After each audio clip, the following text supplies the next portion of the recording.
A Rádio USP apresenta Programa Universidade 93,7.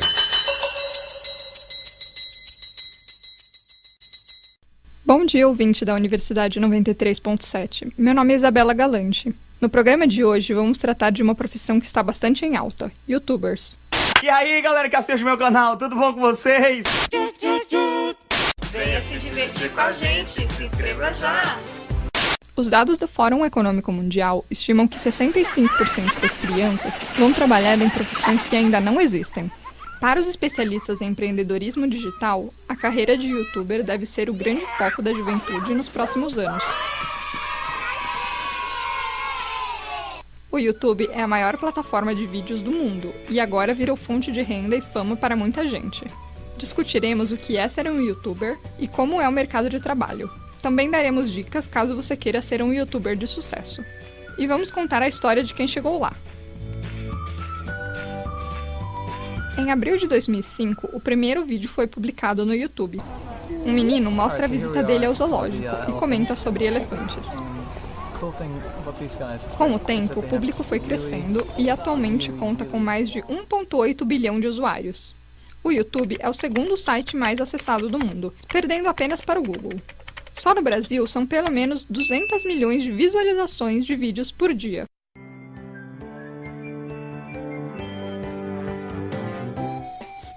A variedade de temas encontrados nos vídeos abre caminho para as pessoas encontrarem algum tipo de conteúdo específico, que não eram tão simples de serem divulgados antes. Por exemplo, se você quer aprender as regras de um jogo de tabuleiro, você pode assistir a um vídeo que ensine passo a passo. Esse é o caso do Jack Explicador. Quer saber mais? Nossa repórter Mel Pinheiro conversou com ele para conhecer como seus vídeos viraram trabalho. Olá galera, aqui é o Jack Explicador e hoje vamos falar um pouco sobre jogos de tabuleiro. Sim, jogos modernos de tabuleiro e também um pouco sobre como é ser um YouTuber no Brasil.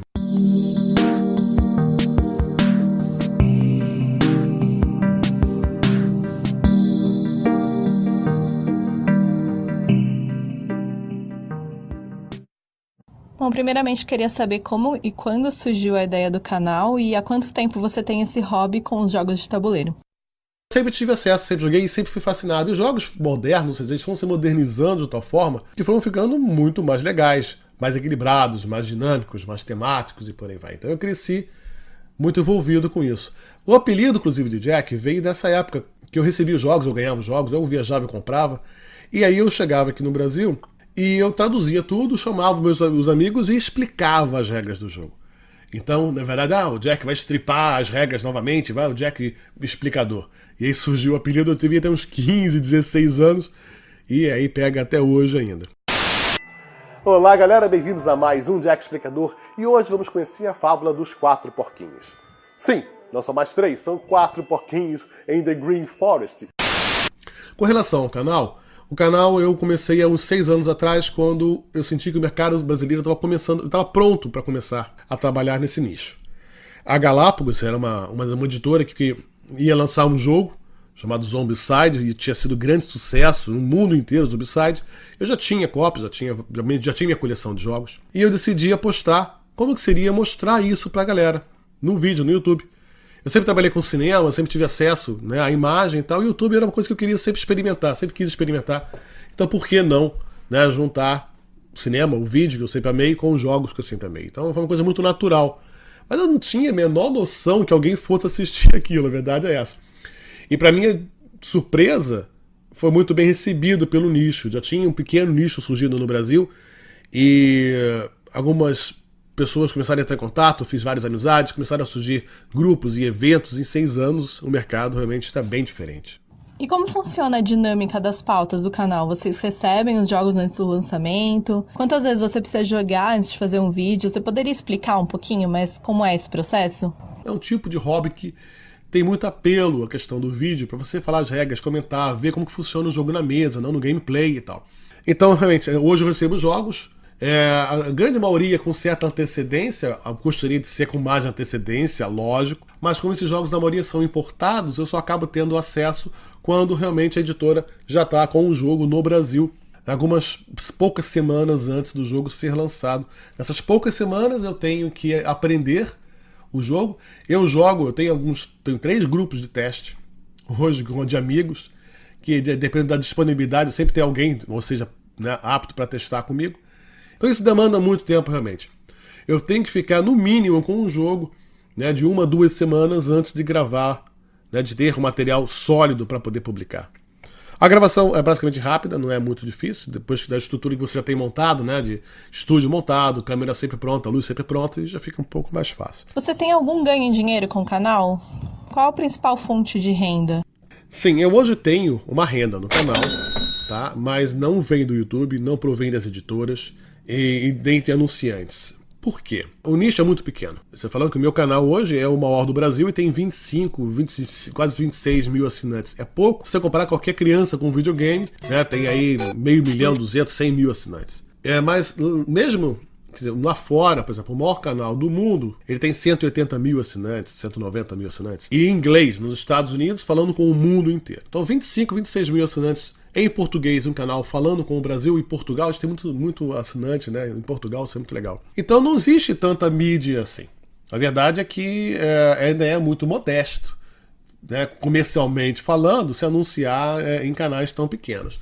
Mas são canais, como eu te falou, de nicho, canais que falam direto com o público-alvo, né? Então a gente tem algumas parcerias que não chegam a ser financeiras ou certas, com relação realmente a eventos onde a gente vai para fazer palestras, né? Ou então vamos fazer algum lançamento específico de um jogo, uma demonstração num evento, né? Em algum stand. Isso sim é negociado com as editoras, essa presença nossa, esse trabalho nosso é cobrado, óbvio.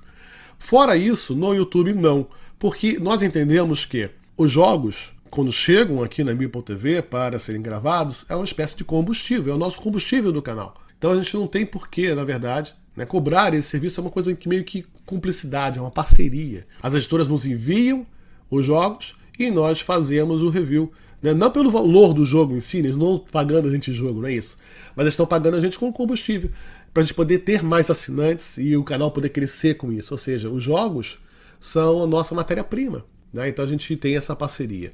Quando eventualmente a gente faz eventos, aí sim a gente negocia alguma coisa, né? E com relação à renda, assim, hoje a gente tem um plano na Catarse de apadrinhamento, de assinaturas exclusivas. E aí as pessoas que contribuem, né, nessa assinatura da Catarse pagam os valores mensais e têm acesso a conteúdo exclusivo, acesso antecipado às nossas postagens, grupos exclusivos de bate-papo nas nossas redes sociais. Ou seja, é uma forma de a gente trazer, né, o assinante exclusivo da Catarse mais próximo do hobby, mais próximo da gente. Eles viram coprodutores da Meeple.tv, escolhendo muitas vezes ou dando palpites sobre os jogos que eles gostariam de ver apresentados aqui no canal. Então é a forma que a gente tem, né, de fazer renda com o canal, é essa. Mas é uma renda que sustenta a produção do canal, mas não sustenta, obviamente, né, a produção, não é o modo de vida ainda.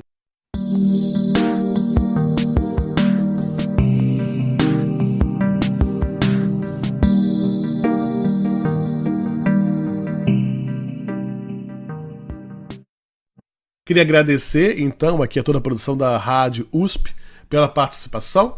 Muito obrigado. Conheçam lá a Meeple.tv. É só visitar o site, conhecer um pouco mais sobre jogos de tabuleiro. Eu sou o Jack Explicador. Muito obrigado, galera.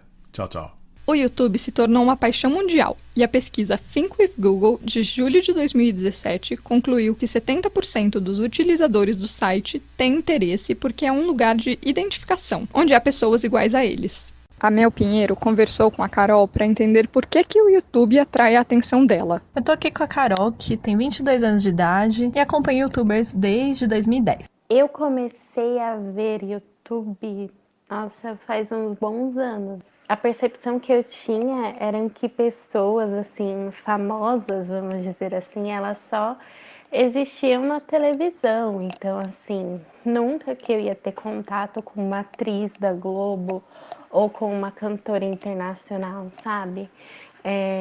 E naquela época eu tava vendo uma pessoa como eu, falando, gravando vídeos, falando, parecendo que estava falando diretamente comigo. Além do público adolescente e jovens adultos, as crianças também são espectadoras assíduas dos youtubers. Mas qual o limite e as dificuldades encontradas pelos pais ao tentar controlar o que seus filhos assistem? A repórter Mel Pinheiro conversou com uma mãe que tem uma filha viciada em vídeos no YouTube. Vamos ouvir como ela interpreta essa situação. Eu conversei com a Estela, que é mãe da Maria, de 4 anos de idade, que é fã de vários youtubers famosos. Eu gosto dos youtubers Lucas Neto, Felipe Neto e Inderson Nunes. Eu percebi que a Maria assistia e gostava muito dos youtubers quando ela tinha mais ou menos uns 2 anos. Eu deixava ela na casa da minha mãe, né, em alguns dias que eu ia trabalhar. E aí ela voltava pra casa, ela já falava muito bem com 2 anos e ela falava bordões que eu não reconhecia. E eu pensava, ué, de onde será que ela tá aprendendo isso? E aí depois eu fui ver que eu, que nem era familiar com os youtubers na época, fui perceber que era tipo coisas do Parafernália, do Galo Frito, que eram canais que meus irmãos de 9 e 12 anos acompanhavam na época. Aí, através desses canais, ela às vezes pegava o tablet na mão, ou o celular, e aí foi conhecendo os outros. Felipe Neto, Lucas Neto, Tia Flá, um outro YouTube gringo que também é de massinha, que são basicamente os que ela acompanha até hoje, assim, os que ela mais gosta, embora ela não tenha a liberdade de assisti-los a bel prazer. Conquistar as crianças é um caminho fácil para o sucesso no YouTube. O canal da Galinha Pintadinha, por exemplo, já ultrapassou a Rihanna e se tornou o canal musical mais popular no YouTube. Mas como os pais podem controlar esse conteúdo? Acho que o primeiro problema que você já vê de cara é que são muitos adultos brincando, e não estou julgando adultos que gostam de brinquedos, colecionam brinquedos ou brincam com brinquedos, mas a questão é que você assistindo, você percebe que aquele adulto específico não teria aquele brinquedo. Então às vezes é um cara de 25 anos que você vê o Instagram, vê que é uma vida totalmente diferente, mas ali ele tá abrindo uma boneca da Moana super feliz e falando que vai brincar. Ele não vai brincar. Ele tá fazendo um papel tal, e é muito... Como o YouTube ele é mais pessoal, você percebe que a criança não fica totalmente decidida sobre o que está acontecendo ali. Ela entende que aquilo é verdade, que ele está na casa dele brincando. Não é um cenário da Xuxa, onde ela aparecia pulando com as criancinhas que ela recebia na plateia. Então, tipo, eles fazem essa confusão na criança. Então, eu sempre explico, olha, ele é um youtuber, ele ganha dinheiro, ele está encenando, ele está comprando isso só para ganhar views de crianças e tal. Ela não entende totalmente, mas pelo menos eu tento. A segunda coisa é que o consumismo é aflorado de uma maneira sinistra. As crianças da escola perguntam, você tem tal brinquedo que eu vi no vídeo tal? E aí ela fala, mãe, por favor, você tem que me dar, todas as minhas amigas já compraram, elas assistiram no vídeo da tia não sei o quê. É um segundo ponto. O terceiro ponto é que também no consumismo, é que eles fazem coleções de brinquedos. Então, não adianta você comprar um brinquedo, porque a pessoa, ela recebe, sei lá, 100 brinquedos, e ela mostra os 100, tem 10 vídeos mostrando 10. E aí, quando você compra um, não é suficiente, porque a tia não sei o que, ou o irmão não sei o que, tem 20. Então, por exemplo, uma vez a gente comprou um Hatchimal pra ela, que é um animalzinho que ela viu num vídeo. A avó dela deu porque ela pediu muito, mas a gente não daria de maneira alguma, porque custava R$500 um ovo que quebrava sozinho e sai um bichinho que anda pra lá e pra cá, fazendo prr, prr. Pergunta se ela gostou. Ela gostou, só que ela sempre fala assim, mas olha, agora tem o dragãozinho, o cachorrinho, aí mostra a bancada no YouTube da moça que mostra os Hatchimals com 30 Hatchimals. Então é um consumismo sem fim, voltado para crianças, feito por adultos, é muito esquisito. Tem alguns canais que eu acho legais, assim, que são uma alternativa boa para essa falta de programação de qualidade, como, por exemplo, a da TV Cultura, que é muito boa, mas não é, obviamente, o dia inteiro. Tem alguns canais que são legais e que eu sei que, por exemplo, se eu tô fazendo alguma coisa pela casa, eu posso deixar ela assistindo tranquila, porque até então eles nunca fizeram nada ou disseram nada que vão contra a minha filosofia na educação dela. Tem um que chama O Japão Nosso de Cada Dia, que é bem legal, que eu e a Maria gostamos muito da cultura oriental, e eles mostram como que é a vida no Japão. É um casal de brasileiros vivendo no Japão. Eles mostram como são os restaurantes, os apartamentos, os gadgets. É muito legal. A gente gosta bastante de assistir canais de culinária. Embora ela não entenda muito, mas ela gosta do formato game show. Tem aquele sai truco do Manual do Mundo que ela gosta, que eu acho legal também de ver, porque ela sempre acaba pescando alguma curiosidade ali, me pergunta, a gente entra em outro tópico. E aí, galera que assiste o meu canal, tudo bom com vocês? Venha se divertir com a gente, se inscreva já! Hoje eu vou mostrar pra vocês uma experiência fácil de verdade. Olá, meus queridos amigos, tudo bem com vocês? Eu sou o Felipe Castanhari. Tem aqueles que conseguiram transformar o prazer em renda. Com o programa de parcerias do YouTube, os produtores de conteúdo podem ser pagos pelos anúncios. As propagandas são veiculadas nos vídeos e o YouTuber só ganha se o usuário assiste a no mínimo 30 segundos ou clica no anúncio. O sucesso tem sido tamanho que acabou se expandindo para outras mídias. Nas livrarias, os livros escritos por youtubers lotam as prateleiras e ocupam os rankings de mais vendidos. Também tomaram as telonas. O filme Eu Fico Louco, do Christian Figueiredo, levou mais de 500 mil de adolescentes aos cinemas no começo de 2017. Apesar da forte influência do site, a carreira de youtuber ainda não faz parte da Classificação Brasileira de Ocupações, a CBO. Este documento retrata a realidade das profissões do mercado de trabalho brasileiro. Para entender as questões legais que envolvem essa nova profissão, a repórter Carolina Marins entrevistou um advogado trabalhista.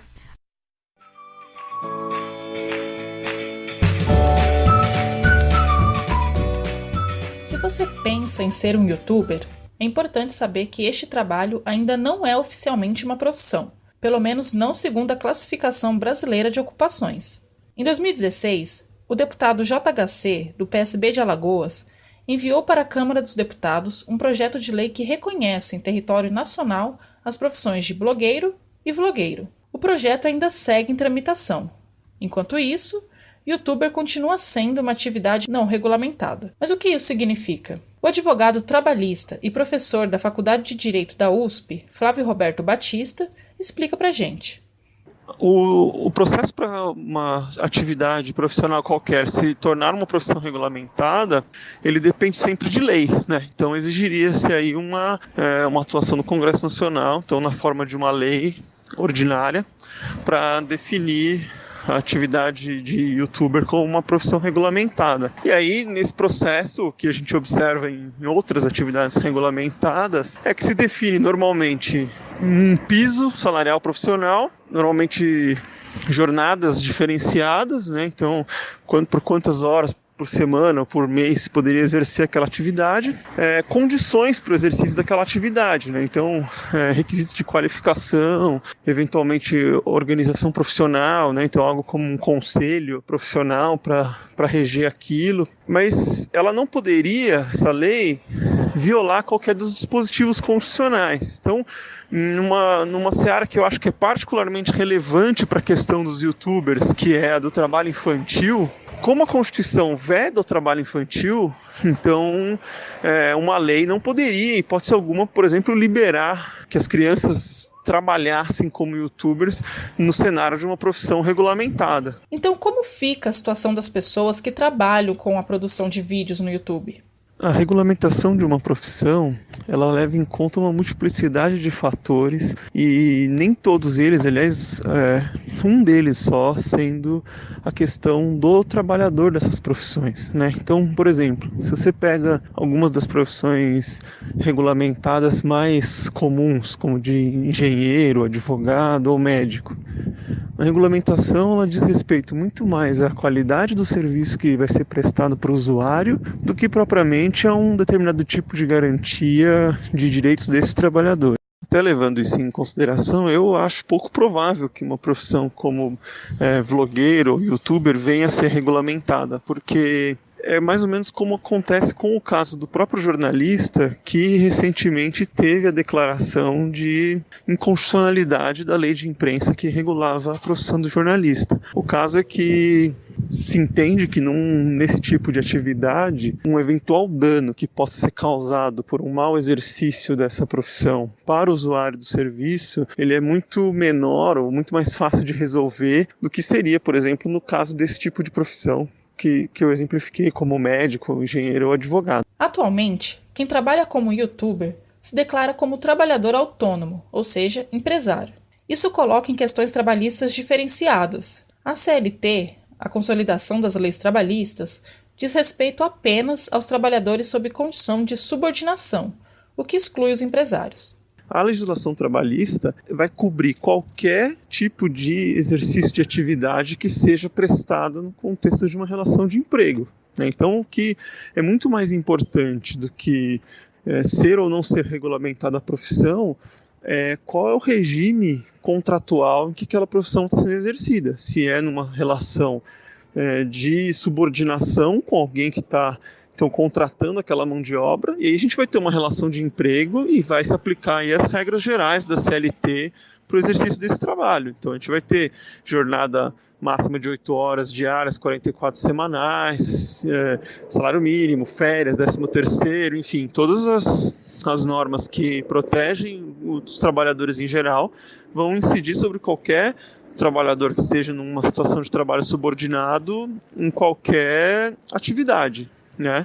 Agora, se esse trabalho for exercido de forma autônoma, então quer dizer, a própria pessoa inaugura um canal do YouTube, passa lá a postar seus vídeos e explorar esses vídeos comercialmente, vendendo espaços publicitários, por exemplo, ele vai ser considerado um empresário e, portanto, não vai ter nenhum tipo de proteção trabalhista, assim como não teria, mesmo o exercente de uma atividade, uma profissão regulamentada, que exercesse o trabalho nesse regime, né? Então, por exemplo, se um médico abre o próprio consultório, ele também não vai ter nenhum tipo de regulamentação de jornada ou piso salarial. Como o youtuber não é reconhecido legalmente como uma profissão, não há obrigatoriedade do curso profissionalizante, mas há escolas que ensinam como ser um youtuber de sucesso. Em São Paulo, escolas como Rap Code e Super Geek oferecem cursos de youtuber, inclusive para crianças. Nas atividades, são ensinadas a edição de vídeo e a orientações sobre iluminação, direitos autorais e divulgação. Mas aqui vão umas dicas de graça. Encare seu canal como um empreendimento e tenha um plano de negócios para atrair pessoas, ou seja, faça algo de qualidade. Invista no seu canal, afinal, antes de receber retorno, você tem que arcar com os gastos. Esses são só uns conselhos de amigo. Ao longo do programa, você ainda vai ouvir dicas de quem entende e criou um canal de sucesso. Carolina Marins, para a Rádio USP.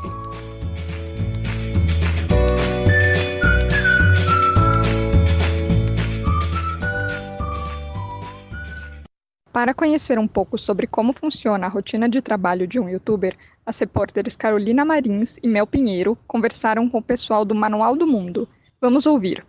Você já pensou em criar uma máquina de refrigerantes igual aquelas de fast foods para usar na sua festinha de aniversário? Ou uma máquina de doces com material barato, acessível e fácil de montar? Se você já pesquisou por algo do tipo na internet, com certeza encontrou o canal do Manual do Mundo. Hoje eu vou mostrar para vocês como fazer em casa uma máquina de refrigerantes. Hoje a gente vai te ensinar a fazer o desafio da garrafa. Hoje eu vou te ensinar a fazer uma máquina de doces caseira. Hoje você vai aprender a fazer uma moeba comestível. Há 10 anos, Iberê Tenório e Mariana Fulfaro ensinam os internautas a criarem eles próprios as mais divertidas experiências científicas, além de receitas, mágicas, origamis e muitas outras coisas. Isso através do YouTube. Tudo com o intuito de facilitar o dia a dia e estimular o interesse pela ciência, provando que ela pode ser acessível e atrativa.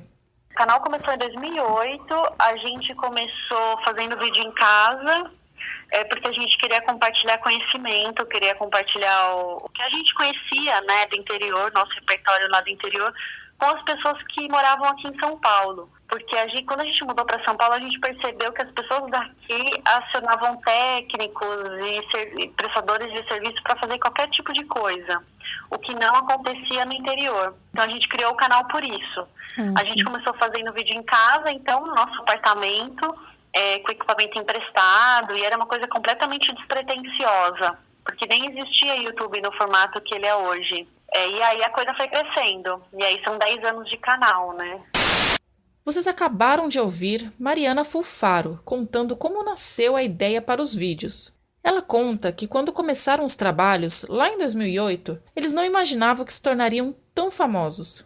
Hoje, esse pessoal já coleciona uma série de TV que foi produzida pela Cartoon Network, chamada Experimentos Extraordinários. Diversas participações em programas de televisão, além de passagens pela Rádio Bandeirantes e o site do Estadão. Alguns vídeos do manual também passaram a ser exibidos na programação do canal por assinatura Play TV, com o nome Manual do Mundo na TV. Em janeiro de 2016, uma pesquisa encomendada pelo Google e pelo site Meio e Mensagem revelou que Iberê Tenório é a 7ª personalidade mais admirada pelos jovens brasileiros. Esse choque de ser reconhecido, de saber que o Manual do Mundo estava grande, aconteceu pela primeira vez em 2014, no lançamento do nosso primeiro livro, que foi no Conjunto Nacional.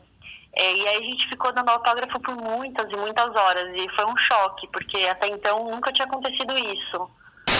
Hoje, o canal se mantém com sua própria renda. Ela vem tanto de anúncios do canal, quanto de eventos, licenciamento de imagem, entre outros. A maior renda vem de anúncios de clientes. Não estamos falando daquele anúncio antes do vídeo que o YouTube passa, não.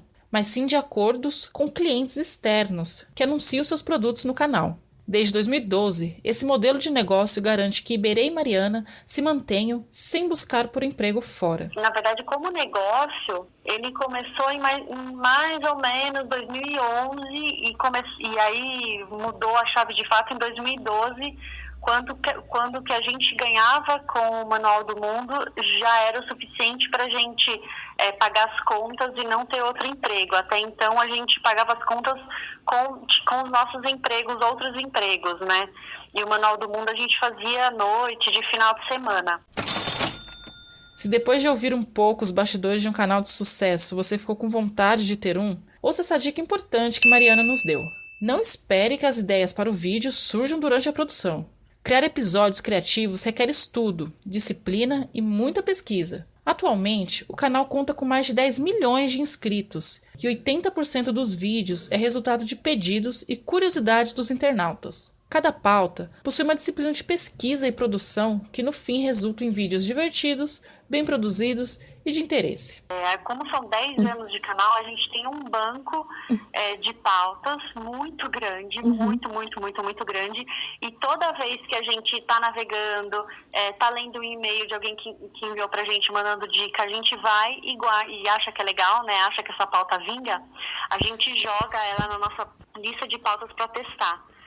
E isso virou disciplina. Então tá todo mundo condicionado a fazer isso aqui. E a gente tem uma biblioteca também. No começo, lá no comecinho, era só com o nosso repertório, só o que a gente sabia fazer. Só que aí acaba, né? Chega uma hora que acaba o nosso repertório, que ele é pequeno. E aí a gente foi se disciplinando a pesquisar, a estudar. E aí as ideias vão vindo assim, né? Na pesquisa, não que elas vêm da nossa cabeça do nada. Elas vão vindo na pesquisa e a gente vai anotando. Hoje, quando a gente precisa de uma pauta de sopetão, assim, por exemplo, preciso de uma pauta que tem a ver com neve. A primeira coisa que eu faço é ir no meu banco de pautas e ver se tem alguma coisa lá com neve. E depois, se eu não encontrar, aí que eu vou caçar uma pauta no escuro. Então, é estudo mesmo, é disciplina de pesquisa. E uma coisa que a gente aprendeu isso ao longo dos anos, né? Porque no YouTube a gente tem a falsa impressão de que tudo vem, né? De que a gente acordou assim, nossa, vou gravar isso hoje. Mas não, são pautas que às vezes demoram 4, 5 anos para serem produzidas. Porque toda pauta também que a gente produz, elas foram testadas e elas deram certo para serem ensinadas no canal. Se a gente não consegue ensinar alguma coisa, ela não vai para o canal, a gente não fakeia. Isso é um problema, de certa forma, porque as pautas caem. Tem muita coisa que é super legal, que a gente quer muito mostrar, mas a gente não conseguiu fazer. Então, se a gente aqui não conseguiu fazer, imagina quem está em casa, né? Que às vezes não tem as mesmas ferramentas que a gente, não tem a experiência, aí a gente não faz. Mas é isso, é muito estudo, aí é jornalismo puro. E aí galera, eu sou o Iberê Tenório e hoje eu vou misturar todos.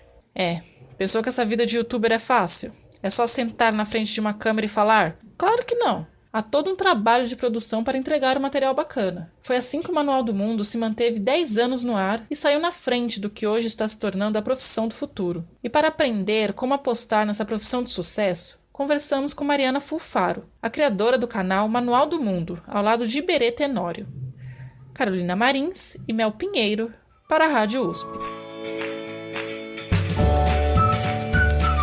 Participaram deste programa: na coordenação, Amanda Panteri; produção, Catarina Ferreira; pesquisa, Carla Garcia; locução, Isabela Galante; edição, Regina Santana; reportagem, Carolina Marins e Mel Pinheiro. Esperamos que você tenha gostado do nosso programa. Se quiser ouvir de novo, é só acessar o site usp.br/cje/radiojornalismo. Até a próxima!